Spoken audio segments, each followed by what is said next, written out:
욕실에 디자인적으로 뛰어나지만 크기도 다양하게 선택할 수 있고 실용적인 한세미 바스에 특히나 집중하는 이유도 반드시 책임질 수 있는 업체와 담당자를 만나서 기분 좋게 사용하시는 욕실이 되었으면 좋겠습니다. 안녕하세요. 한세미 리하우스 남서울 대리점의 박상호 실장입니다. 이전 영상에 이어서 욕실 리모델링 시 꼭 알아야 하는 부분들에 대해 말씀드리려고 하는데요. 오늘은 욕실에 들어가는 수납장과 선반, 천장재와 조명 설명드릴 거고요. 추가로 이제 철거냐 덧방이냐 많이 고민하시는 부분과 UBR 욕실에 대한 부분까지 말씀드리겠습니다. 벽장재와 바닥재, 변기와 세면대 궁금하신 분은 이전 영상 시청 부탁드립니다. 그럼 시작해 볼까요? 첫 번째로 수납장에 대해서 말씀드릴 건데요. 우리가 욕실을 사용하면서 중요한 부분이 바로 이 수납이에요. 수납이 있어야 수건이나 휴지, 화장품, 기타 개인 위생용품 등이 생각보다 욕실장에 넣어야 하는 물건이 많거든요. 우선 저희 한샘에서도 욕실장 중 가장 많이 팔리는 상품이 바로 이 슬라이딩 장인데요. 최대 가로가 120cm까지 넉넉하게 나오기 때문에 수납 공간이 굉장히 넓습니다. 그리고 도어 전체를 거울로 활용하기 때문에 거울도 시원시원하니 크고요. 좁은 욕실일수록 거울이 크게 달리면 공간이 넓어 보이는 효과도 있답니다. 플랩장은 크기도 다양하게 선택할 수 있고 선반이나 거울 등 다른 구성품과 잘 배치했을 때 상당히 디자인적으로 뛰어나게 연출할 수가 있어요. 다만 이 도어가 위로 열리다 보니까 부딪힘을 조심하셔야 한다는 점과 열렸을 때 도어 높이가 높아서 키가 작은 분들은 불편함이 있을 수 있다는 점이 단점이라고 할 수 있겠습니다. 다음은 이렇게 거울과 여닫이장을 배치하는 형태인데요. 실제로도 가장 많이 사용하시는 형태이기도 해요.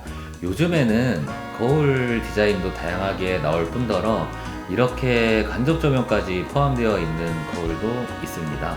거울이 차지하는 공간만큼은 수납을 할 수 없으니 아무래도 수납이 좀 부족해진다는 단점은 있겠죠.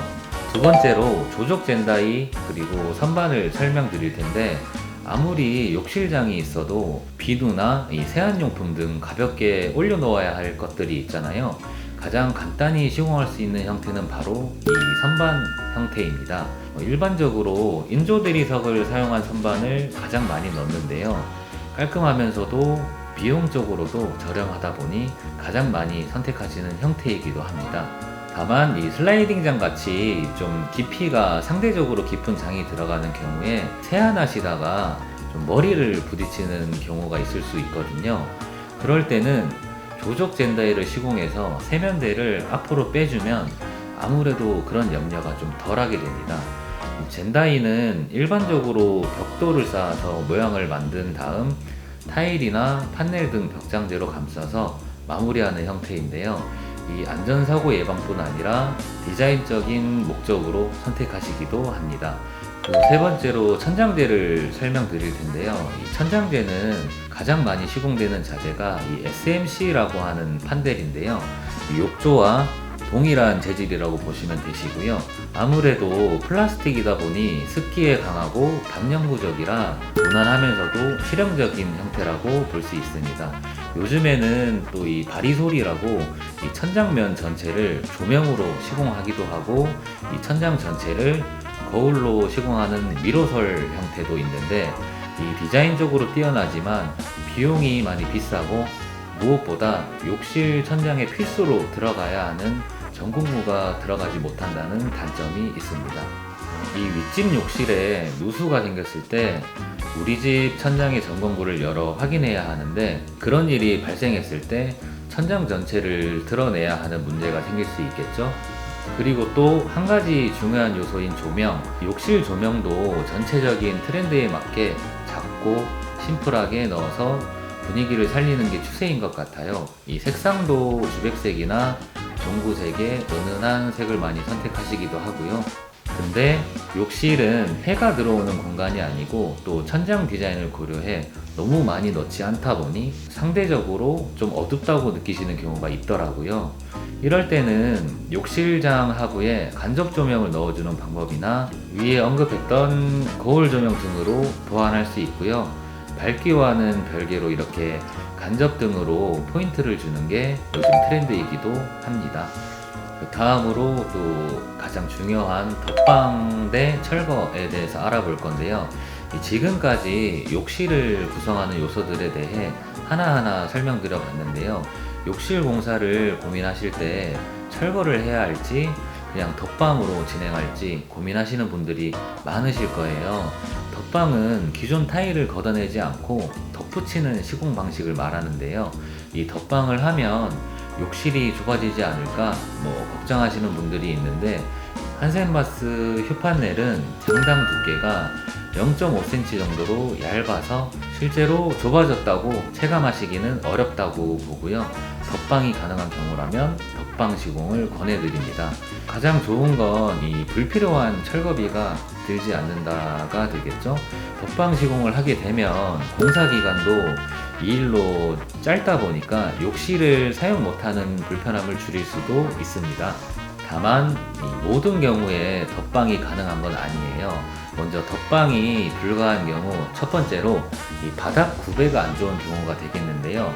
이 화장실은 물을 쓰는 공간이다 보니 사용한 물이 잘 흘러서 배수구로 빠져나가기 위해 만들어 놓은 경사를 구배라고 하는데, 이 기존의 구배가 안 좋은 경우는 바닥 철거를 하고 구배를 다시 잡은 후 바닥재 시공을 하시는 걸 권해드립니다. 그리고 두 번째로 현재 시공되어 있는 바닥 타일의 표면이 매끄럽지 않은 경우가 있는데, 제가 현장을 다녀보면 바닥 타일 자체가 울퉁불퉁하게 매끄럽지 않은 경우가 있는데, 이 경우 타일 덧방에는 문제가 없지만 한센바스 시공을 원하시는 경우에는 마찬가지로 바닥 철거 후 재시공이 필수입니다. 세 번째로 이제 트렌치 유가의 경우를 말씀드릴 건데, 구배는 욕실 크기에 따라 1개 내지 2개의 구멍으로 물이 빠지게끔 잡게 되는데, 트렌치 유가는 구배를 잡기가 굉장히 어렵습니다. 트렌치 유가 자체가 없어지는 추세이다 보니 맞는 유가를 구하기도 어렵고요. 여러모로 이 경우는 철거를 추천해 드립니다. 자, 이런 경우에는 철거를 하게 되면 욕실에서 가장 중요한 방수를 다시 해야 되겠죠. 방수 작업 후에는 하루 이상 말리는 시간이 필요하다 보니 공사 기간도 그만큼 늘어나게 된다라고 생각해 주시면 됩니다. 이 욕실 공사 난이도를 높이는 경우 중 하나가 바로 이 UBR 욕실인데요. UBR 욕실이란 유닛 바스룸의 약자로 욕실 크기의 패널 안에 벽과 천장, 도기, 욕조 등이 일체형으로 설치된 조립식 욕실입니다. 이 UBR 욕실은 사실 욕실 자체가 하나의 기성품인 셈인데요. 흔히 야외에서 볼 수 있는 간이 화장실 같은 걸 방 안에 넣어놨다고 생각하시면 편할 것 같습니다.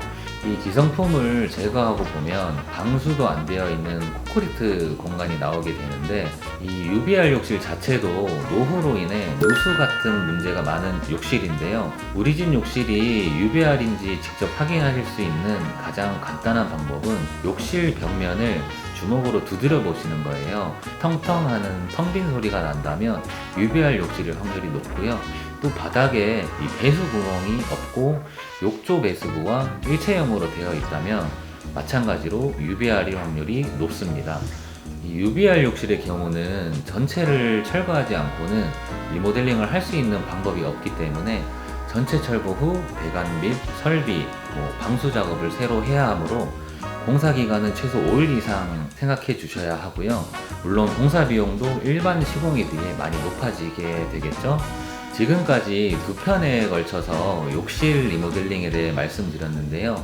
욕실은 집안에서 가장 많이 사용되고 또 물을 사용하는 공간인 만큼 부실 공사 시 가장 큰 문제가 발생하는 공간이기도 합니다. 한샘이 부엌과 바스에 특히나 집중하는 이유도 그 때문일 것 같아요. 반드시 책임질 수 있는 업체와 담당자를 만나서 아침 저녁으로 기분 좋게 사용하시는 욕실이 되었으면 좋겠습니다. 끝까지 시청해 주셔서 감사드리고요. 궁금하신 사항 댓글이나 견적 문의 링크 클릭하셔서 남겨주시면 빠르게 답변 드리겠습니다. 제 영상이 도움이 많이 되셨다면 구독, 좋아요, 알림 설정, 댓글까지 부탁드립니다. 감사합니다.